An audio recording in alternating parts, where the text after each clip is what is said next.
Hi everyone! So this is our second day here in Boracay and we are on our way doon sa meeting place para sa aming island tour hopping, and this is like around 9 in the morning and we are just waiting for the boat to come para makapag-start na yung aming tour. After a while of waiting eto na sila yung mga kasama namin for today's tour and we are just getting ready and we will be on our way para doon sa aming island hopping.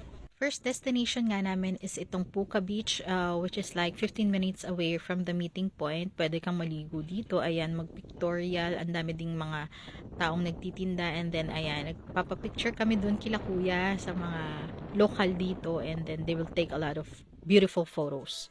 After nga namin sa Puka Beach, we went straight here sa aming lunch. Buffet lunch siya. And then, ito yung area nila. Malaki siya. And kasama na rin to sa aming binayaran sa tour.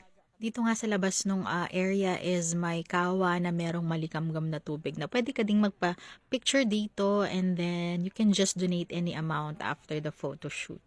After lunch, dumiretso kami dito sa Crystal Cove and hindi na kami bumaba. Hinintay na lang namin dito sa boat yung mga kasama namin. Sila yung nag-explore doon sa loob. Next activity nga namin is yung photoshoot dito sa Crystal Clear Kayak. So, ayan, ito nga yung pinakauso pag pupunta ka sa mga beach area talaga. So, ayan, sila kuya din yung magpo-photoshoot sa amin, and then I'll just insert some photos para makita nyo kung gaano kaganda sila kumuha. After a while nga, pabalik na kami and natapos ng aming photoshoot, and then medyo napalayo kami sa picture ni kuya, and then ayan, medyo malayo yung narating namin. So, andito kami sa kabilang side. Yung meeting point namin kanina ay nandoon sa kabila. So, ayan, nag-travel kami like maybe 5 minutes lang naman. So, ayan, at least nakalibot din kami, and then super saya nitong photoshoot na to, and ang gaganda ng mga pictures na kinuha lahat nila kuya. And ayan, nakabilik na nga kami and pabalik na rin kami sa aming hotel ng aking best friend. So, magpapahinga muna kami and lalabas for our dinner. Ito nga pala yung lobby area ng aming hotel dito sa Boracay, which is yung Microtel by Wyndham. So, ayan, mayroon silang mga couch dyan. Pwede kang maupo. May pool area, and then very cozy lang siya.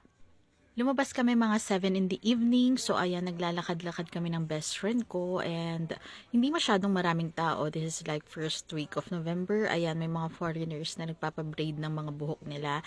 And kami ni Bestie, naghahanap kami kung saan kami pwedeng mag-dinner. And after a while nga ng paghahanap, dito na lang kami mag-chill ng aking friend dito sa summer place. And dito na kami mag-chill throughout the night. And then, maybe around 10 or 11, ayan, dumami na yung tao. Marami na nagsasayaw sa dance floor. And ayan sila. So, chill-chill lang kami rito.